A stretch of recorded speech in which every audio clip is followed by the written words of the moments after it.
Haya, kwani ni kutoka unatoika? Sasa ni saa ngapi unaniuliza hivyo? Uliniambia umeenda salon. Umekaa hiyo masaa yote na nikiangalia hata hujasongwa. Ungeniambia tu unaenda shughuli zako, siku nidanganya unaenda salon. Na hakuna hata salon unaenda. Lakini nilikuwa salon. Hata ukiweza taka tupigie hao wasichana wa salon, tunaweza wapigia simu tu. Ndio uniamini. Haya, ni sawa ulikuwa salon, haujasongwa. Ulikuwa umeenda salon kukula. Vile nilienda salon, nilipata kuna line.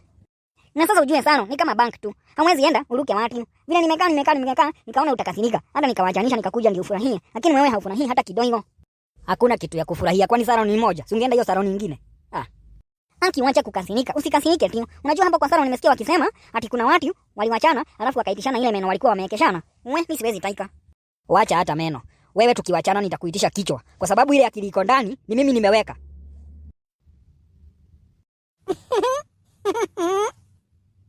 Wewe unafanya nini hapa saa hii?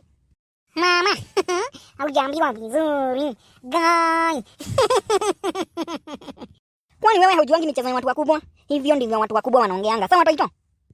Nikikuwa mkubwa, nitawekewa akili kwa kichwa, alafu niambiwa nitanyang'anywa kichwa. Wewe wacha kunibubuti. Usijaribu kunibubutu Toto. Sawa? Hii mambo ya wakubwa, saa hii wewe hauwezi elewa. Hata ukicholewa hauwezi elewa. Sawa mama. Na, hebu sema na. Na. Nisijaribu kusikia chochote huko nje. Ukienda kucheza na watoto, mambo ya hii nyumba unawacha wapi? Nawacha huku. Na ujue nimeweka tunyoni twangu na huko nje. Ukijaribu kusema kitu, tutakuja tuniambie. Sitasema mama.